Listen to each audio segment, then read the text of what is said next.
오늘도 우리에게 귀한 하나님의 말씀을 또 허락하셔서 감사합니다. 우리 집사님도 기도 중에 언급하셨는데요.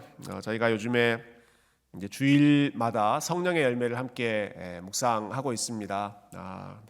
기도 중에도 말씀하셨지만 말씀을 들었음에도 불구하고 우리가 그 말씀대로 산다는 건 참 어려운 일인 것 같아요. 성령님께서 우리의 말씀에 우리의 마음 가운데 정말 성령의 열매를 맺어주시지 않으면 참 불가능한 일이다 하는 생각이 듭니다. 지난주 주일에 나눴던 성령의 열매가 친절이었는데 설교하고 탁구대회 때 제가 많은 성도님들께 친절하지 못했습니다. 친절치 못하고 마구 스매시를 날리며 많은 분들께 상처를 드린 점을 미리 사죄드리고요. 그래서 다음부터는 이렇게 교회에서 운동 행사 있을 때에는 그날 설교를 제가 안 하는 게 좋겠다는 생각이 좀 들었어요. 자유롭게 운동을 하려면 좀 다른 분들께 해야겠다 생각을 해봤는데 오늘은 그 외에 다른 행사가 없기 때문에 저희가 마음껏 오늘 말씀에 좀 집중하고 성령님의 열매를 오늘 말씀을 통해 함께 맺어 나갔으면 좋겠습니다. 초대교회 역사를 우리가 군데군데 중요한 사건들 중심으로 살펴보고 있습니다. 지난 금요일에는 16장 빌립보 지역에서 있었던 그 사건들을 저희가 봤습니다. 그 후의 사건을 잠깐 축약해서 서머리해 보면 사도 바울이 빌립보를 떠나서 데살로니가로 갑니다.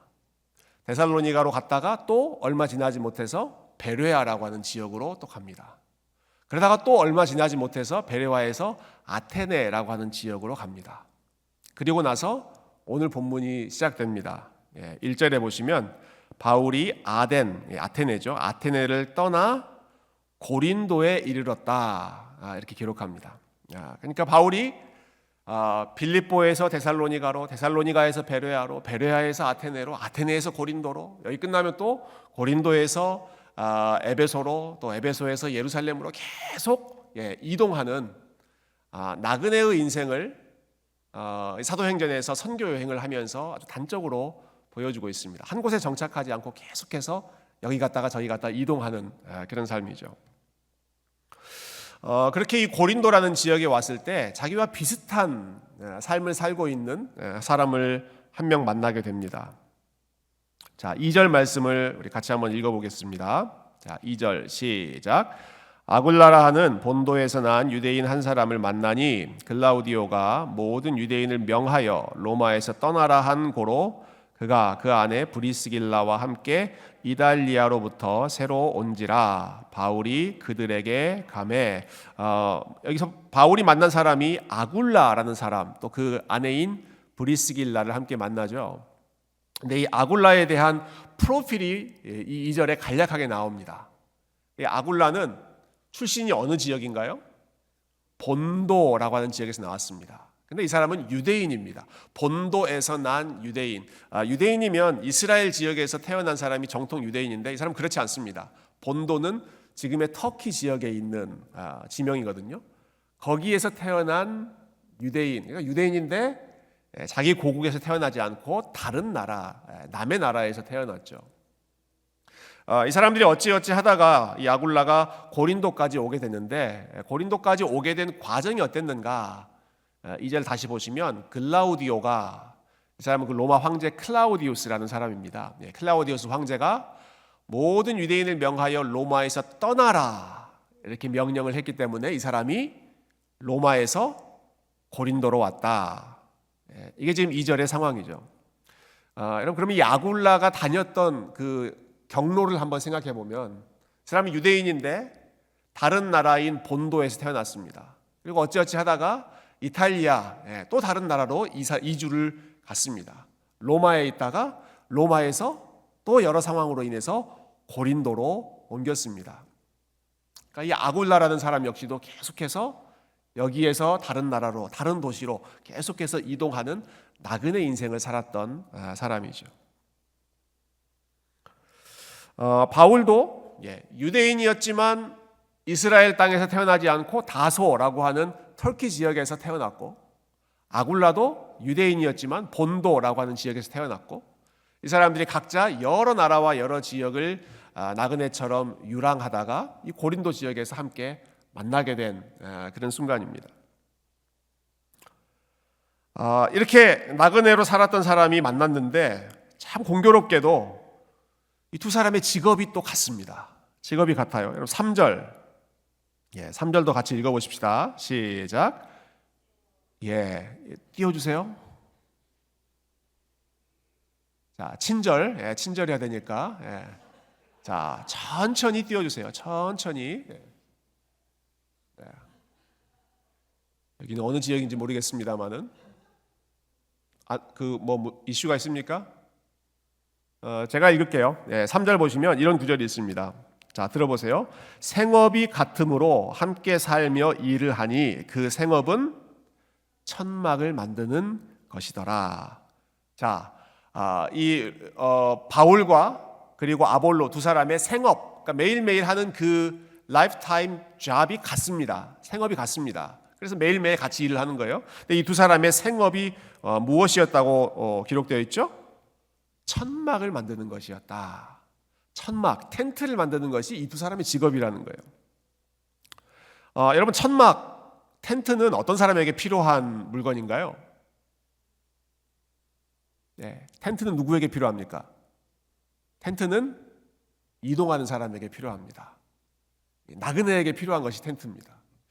저는 그 하나님의 센스 오브 휴머라고 생각해요. 하나님 참 흥미로우시다라는 생각이 들어요. 아굴라도 계속 이동하는 사람이고, 그리고 바울도 계속해서 나그네로 사는 사람이고, 그리고 이스라엘 백성들이 광야에서 나그네 여정을 할 때 항상 같이 다녔던 것이 천막이죠. 천막. 그 천막을 만드는 삶을 이 두 나그네가 하면서 살아갔다. 어떤 면에서 보면 이 바울과 또 아굴라가 보여주는 삶 자체가 이 흩어진 나그네로서 어느 한 곳에 번듯한 건물을 짓고 정착해서 살아가는 삶이 아니라 마치 여기에 텐트를 치고 그 다음에 또 다른 곳에 텐트를 치고 계속해서 이동해야 하는 나그네의 여정을 아마 운명적으로 이 두 사람은 항상 살 수밖에 없었던 그런 삶이었던 것 같아요. 자, 가장 중요한 부분 잠깐 생각해 보겠습니다. 이 두 사람이 왜 이렇게 나그네로 살고 있는가? 왜 나그네로 살게 되었는가? 자, 조금 전에 2절 말씀 보시면 이 아굴라라는 사람이 로마에서 추방되었다라는 기록을 우리가 읽었습니다. 글라우디오라는 황제가 모든 유대인을 명해서 로마에서 떠나라 추방시킨 그 결과로 로마에서 고린도로 이주하게 됐죠. 근데 이 당시에 왜 이런 그 유대인 추방 명령이 있었는지 성경이 아니라 그 당시에 정통한 로마 역사가 한 사람이 이 사건을 설명한 그런 내용이 기록으로 남아 있습니다. 그 로마 역사가 중에 수에토니오스라고 하는 사람이 있는데요. 수에토니오스라는 사람이 이렇게 그 당시의 상황을 기록했어요. 유대인들이 크레스투스에 의해 선동되어 지속적으로 소요를 일으킴으로 인해 클라우디오 황제가 그들을 로마에서 추방시켜버렸다. 왜 유대인들이 그 로마에서 추방당했는가 보니까 크레스투스라고 하는 인물 때문에 계속해서 이 로마 도시 안에서 말썽을 피우는 겁니다. 크레스투스, 우리가 알고 있는 어떤 단어랑 조금 비슷하지 않습니까? 우리가 예수 그리스도 할 때 그 그리스도라는 말을 라틴어로 로마 사람들은 크레스투스라고 불렀습니다. 그 크레스투스로 인해서, 즉 이 그리스도를 따른다는 사람들이 로마 정부에 잘 협조하지 않고 고분고분하지 않고 로마 황제를 자기들의 주인으로 인정하지 않으니까 이 로마 황제 클라우디우스라는 사람이 유대인들을 다 로마에서 쫓아내라 추방 명령을 내렸다라는 거죠. 그때 추방된 사람이 오늘 고린도에 내려온 아굴라 그리고 그의 아내인 브리스길라 이 부부입니다. 여러분, 그러니까 이 상황을 생각해 보면 이미 그 당시에 사실 바울이 로마에 도착하기 이전에 로마에 굉장히 많은 유대인들이 예수님을 믿는 사람들이 있었습니다. 그 사람들의 영향력이 심지어 로마 정부가 주목할 정도로 그리스도 크레스투스라고 하는 사람 때문에 로마 황제에게 불복하는 그 정도로, 그러니까 로마 관리들의 관점에서 본다면 말썽꾸러기죠. 블랙리스트입니다. 그 사람들 말썽 피우니까 다른 지역으로 다 추방시켜버려라, 이런 명령을 내릴 정도로 이 아굴라와 브리스길라라는 사람은 그리스도 때문에 로마에서 추방당했던, 예수님 때문에 나그네 인생을 살아야 했던 그러한 삶이 아굴라와 브리스길라의 사연이었습니다. 바울도 마찬가지죠. 여러분, 바울이 왜 그렇게 많은 지역을 다니면서, 그렇게 많은 지역을 이동하면서 그 나그네 인생을 살아야 했습니까? 왜 야고보 사도가 야고보서를 쓰면서, 또 베드로 사도가 베드로 전서를 쓰면서 그 편지를 받는 사람들에게 내가 흩어진 나그네 애들에게 편지를 씁니다 라고 이야기를 했겠습니까? 그 당시에 많은 성도들이 믿음 때문에 흩어진 나그네로서의 삶을 살아야 했기 때문에 그렇습니다. 바울이 그랬고, 아굴라가 그랬고, 베드로가 그랬고, 수많은 성도들이 이와 같은 예수님 때문에 나그네의 여정을 살 수밖에 없었던 것이죠. 자, 그랬던 사람들이 지금 고린도에서 만나서, 그리고 같은 일을 하고 같은 공동체를 섬기면서 하나님을 함께 예배하고 있는 것입니다. 자, 이제 이 사람들이 지금 도착해 있는 고린도라는 도시에 대해서 잠깐 생각해 보면 좋을 것 같아요. 여러분 많이 들어보셨겠지만 이 코린스라고 하는 도시는 그 당시에 가장 빠르게 성장하는 도시였습니다. 이렇게 표현하면 제일 적합할 것 같아요. 그 당시에 제일 핫한 도시가 고린도였습니다. 성공하고 싶은 사람들은 다 고린도로 몰려들었습니다. 인생 한번 좀 큰 대박을 이루고 싶은 그러한 사람들이 있으면 다 고린도로 몰려들었습니다. 고린도는 그만큼 기회의 땅이었고, 그만큼 성공에 대한 욕망이 가득한 사람들이 몰려들었고, 그래서 그 모여있는 사람들이 늘상 자랑하고 늘상 그 이야기하던 주제는 얼마나 성공할 것인가, 얼마나 돈을 많이 벌 것인가, 얼마나 높은 자리, 얼마나 힘 있는 자리에 오를 것인가. 이게 온통 고린도 사람들의 1차적인 관심사였습니다. 그 도시가 고린도입니다. 그래서 지금으로 보면 어디에 어울릴까? 그래서 뭐 예전에는 뉴욕이다 그런 얘기도 많이 했고, 뭐 서울의 강남 같은 곳이다 뭐 그런 이야기도 많이 했고, 근데 지금은 거의 모든 대도시가 이 고린도의 특성을 다 가지고 있는 것 같아요. 아틀란타도 마찬가지고, 뭐 달라스에 있는 도시, 달라스도 마찬가지고, 뭐 어느 도시든 새롭게 성장하는 그러한 도시들은 다 성공을 위해서 또 기회를 위해서 몰려들지 않습니까? 뭐 미국만이 아니라 전 세계의 그 메트로폴리탄이라고 불릴 수 있는 대도시들은 다 이 고린도와 같은 특징을 가지고 있죠. 그래서 대부분 비슷합니다. 대부분 비슷합니다. 돈과 쾌락과 명예와 성공과 이러한 참 화려한 삶을 꿈꾸는 사람들이 모여 있는 곳들이 바로 이런 고린도와 같은 지역이죠. 자, 이렇게 가장 세속적인 도시인 고린도에 계속해서 유랑하며 지내는 나그네들이 모여 있습니다. 이게 참 흥미로운 대조입니다. 제일 화려하고 제일 성공적인 그러한 도시 고린도에 텐트 만들고 텐트에 의지해서 살아가는 나그네 사도 바울과 아굴라와 그리고 초대교회 성도들이 모여 있습니다. 고린도전서 1장에 보면 바울이 함께 신앙생활하는 고린도 교회 성도들을 이렇게 설명합니다. 여러분 우리들을 한번 보십시오. 우리들 중에 성도들 전체들이죠.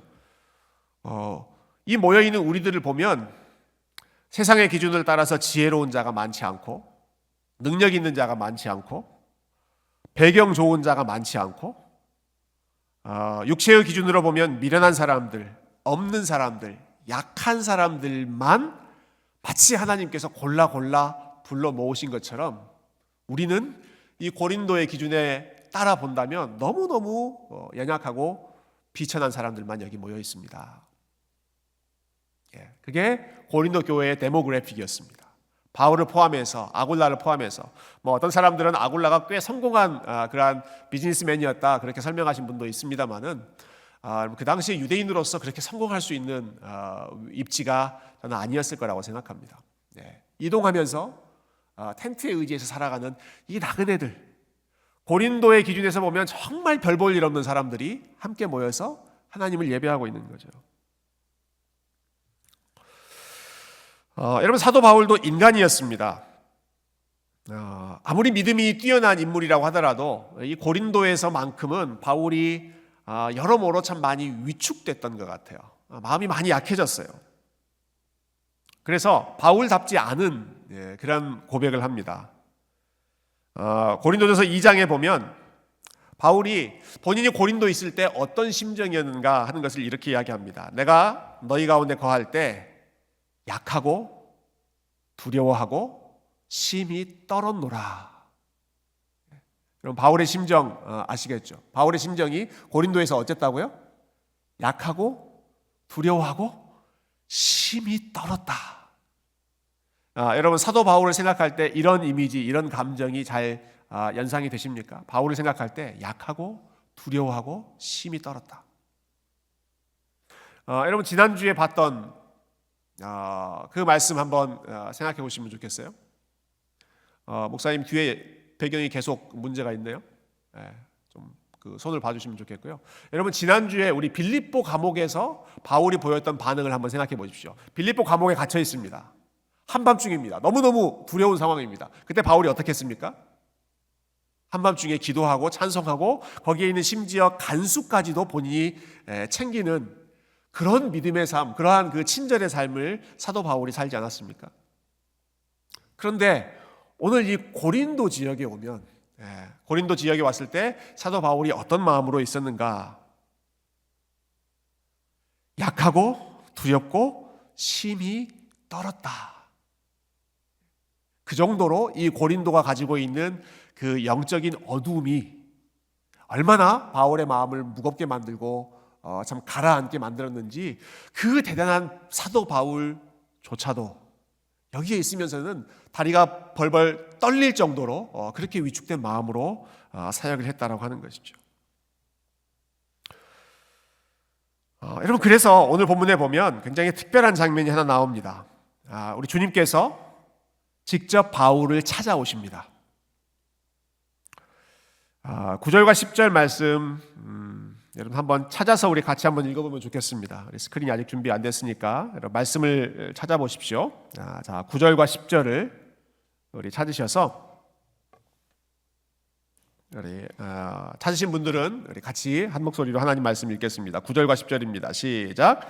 밤에 주께서 환상 가운데 바울에게 말씀하시되 두려워하지 말며 침묵하지 말고 말하라. 내가 너와 함께 있음에 어떤 사람도 너를 대적하여 해롭게 할 자가 없을 것이니 이는 이 성 중에 내 백성이 많음이라 하시더라. 아멘. 사도행전에서 잘 보기 힘든 그런 내용이 나옵니다. 한밤중에 주님께서 바울을 찾아오십니다. 여러분, 이것 역시도 지난주 말씀하고 한번 비교해 보면 좋을 것 같아요. 자, 빌립보 감옥에서는 한밤중에 바울이 어떻게 했죠? 한밤중에 바울이 주님을 찾았습니다. 바울이 하나님의 이름을 부르짖고 바울이 하나님께 찬송하고 바울이 하나님을 간절히 찾았습니다. 오늘은 그렇지 않습니다. 이 고린도 지역에 갔을 때에는 한밤중에 주님이 바울을 찾아오십니다. 주님께서 바울을 찾아오십니다. 아무리 그 담대한 바울이라고 하더라도 도저히 견딜 수 없을 정도로 위축되고 떨리고 두려운 마음 가운데 사로잡혀 있었기 때문에 주님께서 안타깝게 여기시고 바울을 찾아오셔서 말씀하시죠. 바울아 바울아 두려워하지 말아라. 내가 너와 함께 함이니라. 내가 지금 너와 함께 있으니 두려워하지 말아라. 너무너무 두려워하고 있는 이 바울에게 두려워하지 말아라. 내가 너와 함께하고 있다.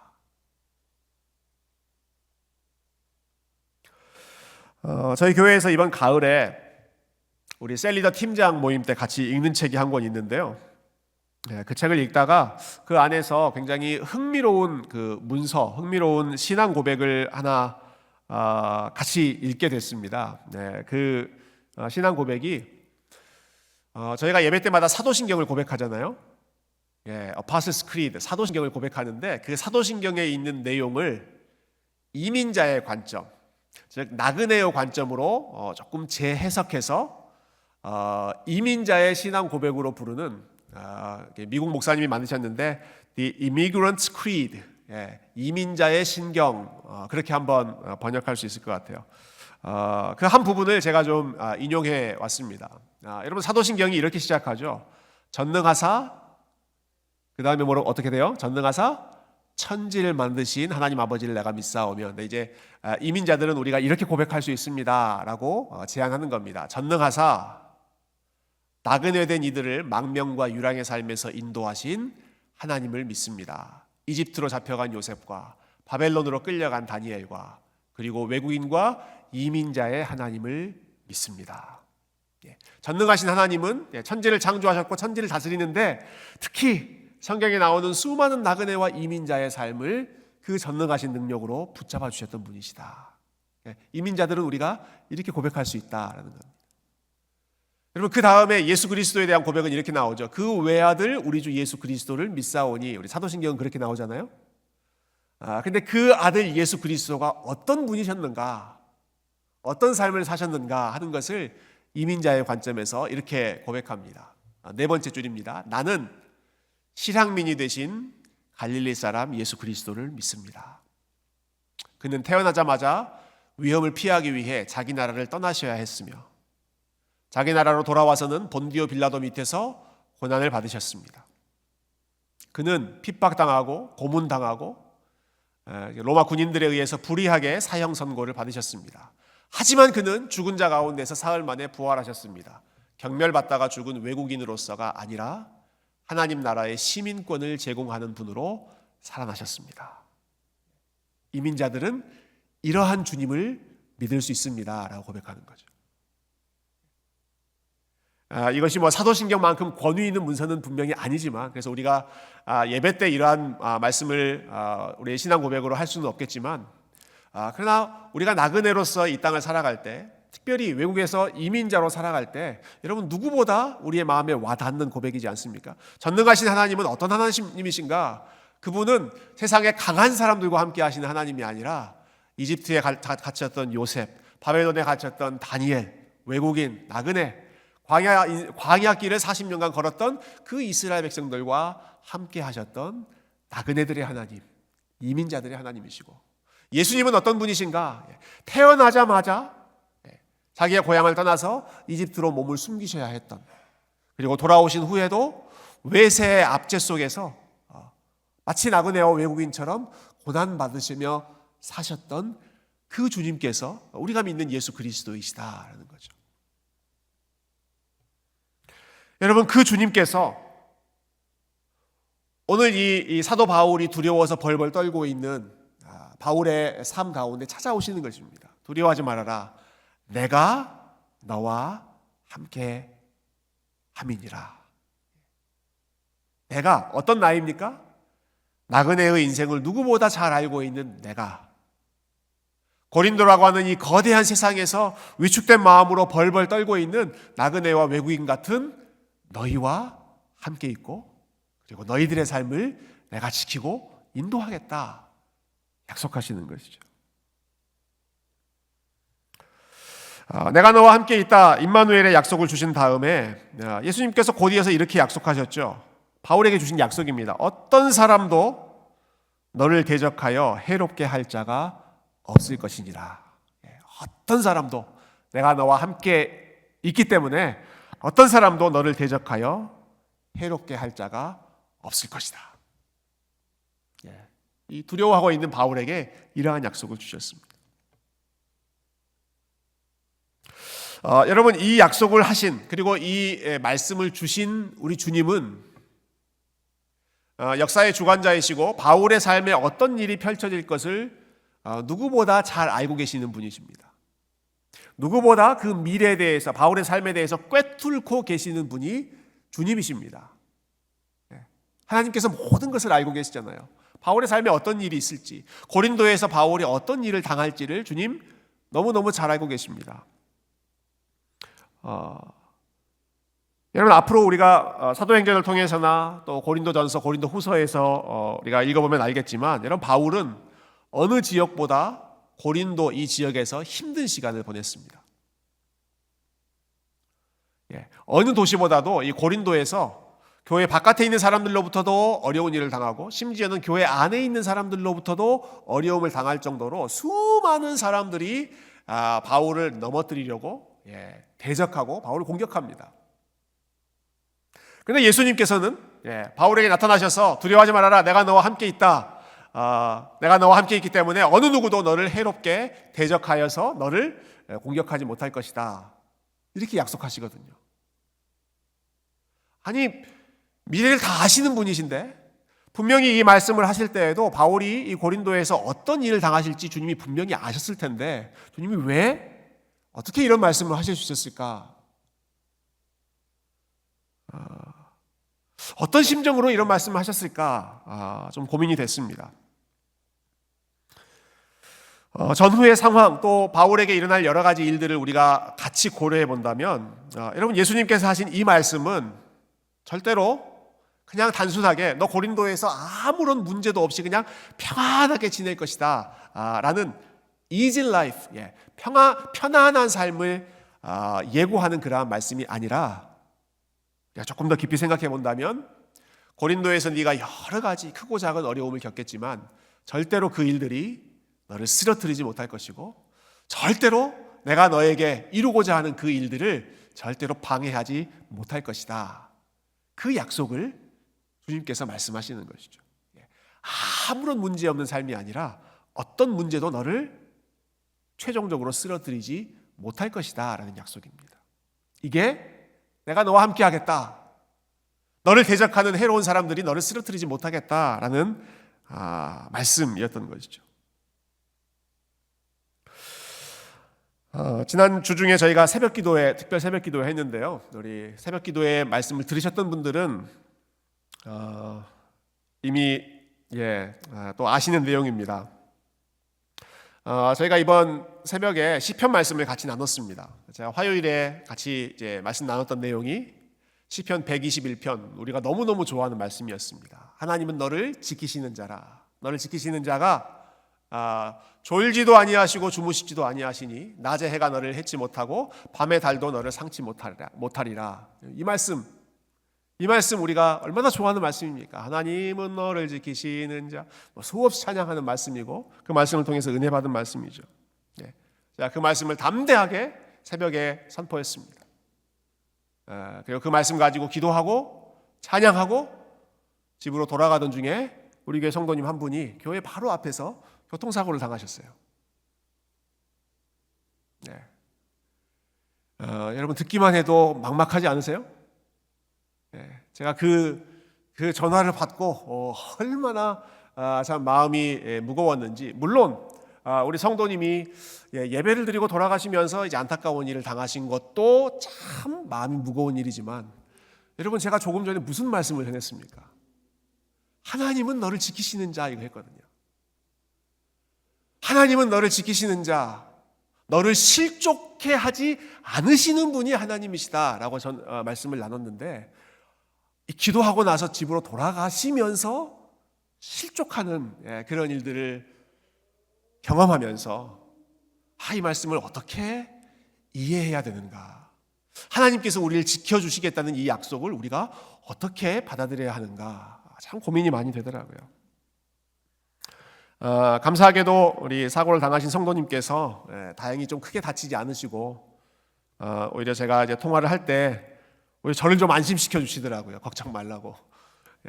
새벽기도 왔다가 돌아가면서 이제 사고 당한 것 때문에 제가 너무 낙심할까봐 저를 오히려 안심시켜 주셨습니다만은 제가 이 말씀을 이제 다시 한번 생각하면서 또 한 번 기억하는 것은 하나님이 우리를 지켜주신다는 말씀은 단순히 아무런 사고도 없고 문제도 없는 그러한 편안한 삶을 약속하시는 것이 아니라 그 모든 우여곡절이 있지만 그 속에서도 반드시 내가 너의 삶 가운데 함께 할 것이고 반드시 내가 너의 삶을 내가 원하는 그 아름다운 모습으로 지킬 것이고 너의 삶에서 이루고자 하는 나의 뜻을 어떤 일이 있어도 내가 반드시 이루고야 말겠다라는 하나님의 의지가 하나님은 너를 지키시는 자라는 약속에 담겨 있는 줄로 믿습니다. 지난주 초에는 저희 교회가 속해 있는 노회 모임이 있었습니다. 월요일과 화요일 노회가 있었는데요. 노회를 끝내는 그 마지막 폐회 예배 때 우리 목사님 한 분이 설교를 해주시는데, 이분이 30년간의 이제 목회를 마무리하면서 마지막 설교를 노회에서 해주셨어요. 그때 말씀하셨던 본문이 모세가 죽기 전에 이스라엘 백성들을 축복하는 말씀이었습니다. 신명기 33장. 모세가 죽기 전에 했던 마지막 설교. 그 마지막 설교 중에 마지막 구절, 신명기 33장에 보면 이스라엘 백성들을 향해서 모세가 마지막으로 이렇게 외칩니다. 이스라엘이여 너희는 행복한 자로다. 이렇게 외치고 설교가 끝납니다. 이스라엘이여 너희는 행복한 자로다. 이게 모세가 이스라엘 백성들에게 주는 마지막 메시지였습니다. 여러분, 그런데 모세가 그 말씀을 외쳤을 때의 상황을 생각해 보면 모세의 상황이 그렇게 행복한 상황이 아닙니다. 여러분, 모세가 정말 죽을 고생하면서 40년 동안 이스라엘 백성들과 동고동락하면서 40년간 광야 생활을 이끌었습니다. 그렇게 충성스럽게 수고했습니다. 그런데 모세는 가나안 땅에 들어가지 못합니다. 그렇게 수고하고도 가나안 땅에 들어가지 못합니다. 하나님 앞에 하나님 저도 가나안 땅 들어가고 싶습니다 라고 간절히 요청했음에도 불구하고 안 돼, 너는 안 돼, 너는 여기서 눈을 감는 것이 내 뜻이다. 하나님께서 그렇게 막으시잖아요. 그래서 모세는 가나안 땅에 들어가지 못합니다. 그 상황에서 이스라엘 백성들을 향해 이스라엘 백성들이여 너희는 행복한 자로다 라고 이야기하는 거예요. 여러분, 이스라엘 백성들의 입장에서도 생각해 보면 그 말씀을 들었던 이스라엘 백성들은 아직 가나안 땅에 들어간 상황이 아닙니다. 아직 들어가지 못했어요. 이 사람들이 앞으로 가나안 땅에 들어가려면 여러 가지 싸움을 싸워야 되고 여러 가지 어려움을 또 마주쳐야 되고 그들이 극복해야 될 난관이 한두 가지가 아니었습니다. 근데 그들을 향해서 모세가 마지막에 외치는 겁니다. 이스라엘이여 너희는 행복한 자로다. 행복한 자로다. 왜 행복한가? 모세가 자기가 원하던 모든 것들이 다 이루어져서 행복한 게 아니라 이스라엘 백성들이 지금 그토록 원하던 가나안 땅에 다 들어가서 안정적인 그러한 삶을 시작했기 때문에 행복한 것이 아니라 하나님의 약속을 믿었기 때문에 행복한 자라고 선포할 수 있었고, 하나님께서 그들을 구원하셨고 광야 여정 가운데 함께 하셨고 그 하나님께서, 그 신실하신 하나님께서 마지막 순간까지 기필코 그분의 뜻을 이루실 것을 확신하기 때문에 모세가 담대하게, 그리고 조금도 거리낌 없이, 조금도 마음에 어떤 그 서운함이나 원망이나 불평하는 그러한 마음 없이 마음껏 이스라엘 백성들을 축복하는 것입니다. 이스라엘이여 너희는 행복한 자로다. 너희는 행복한 자로다. 여전히 그들의 발이 광야에 있는 상황에서 선포하는 것이죠. 너희들이 지금 광야에 있지만, 너희들이 나그네에 있지만, 사도 바울과 아굴라의 상황을 본다면 너희들이 이 고린도라고 하는 거대한 세상 가운데 나그네의 공동체로서 아주 지극히 연약한 그러한 사람들로 모여있지만 너희는 행복한 자로다. 왜 그렇습니까? 왜 그렇습니까? 전능하신 하나님께서, 나그네를 사랑하시는 그 하나님께서 우리와 함께 계시기 때문에, 여러분, 그 이유 때문에 저와 여러분이 오늘 이 순간에도 우리는 행복한 사람입니다 라고 고백할 수 있는 줄 믿습니다. 여러분, 모세처럼, 사도 바울처럼, 또 아골라라는 이러한 사람들처럼 나그네로 살아간다는 것은 누구에게나 쉽지 않은 일이지만, 나그네의 삶을 누구보다 잘 아시는 주님께서 지금도 우리와 함께 하시고, 그 주님께서 이미 승리하셨고 그리고 우리를 승리케 하실 것을 믿기 때문에 우리가 모세처럼 주님, 우리는 행복한 사람입니다 고백할 수 있고, 여러분, 그렇기 때문에 우리가 다윗처럼 예루살렘을 사랑하는 자는 형통하리로다. 여호와는 나의 목자시니 내게 부족함이 없으리로다. 이렇게 고백할 수 있고, 여러분, 그 믿음 때문에 저와 여러분이 사도 바울처럼 내게 능력 주시는 자 안에서 내가 모든 것을 할 수 있느니라. 내가 풍부에도 처할 수 있고 비천에도 처할 수 있고 어떠한 상황이든지 내가 예수 그리스도로 인하여 자족하며 승리하며 내가 믿음으로 우리 하나님께 영광 돌리겠다. 여러분, 이 믿음은 이러한 고백은 상황에서 나오는 것이 아니라 우리 하나님의 약속에 대한 신뢰로부터 나오는 줄로 믿습니다. 나그네와 함께 하시는 하나님, 기필코 그분의 뜻을 이루어내시는 우리 그 하나님 때문에, 그리고 그 하나님께서 우리에게 두려워하지 말라, 내가 너와 함께함이니라 약속해 주셨기 때문에 여러분 그 주님 안에서 담대하게 그리고 감사함으로 믿음으로 승리하실 수 있는 귀한 나그네들 다 되실 수 있기를 주님의 이름으로 축원드립니다.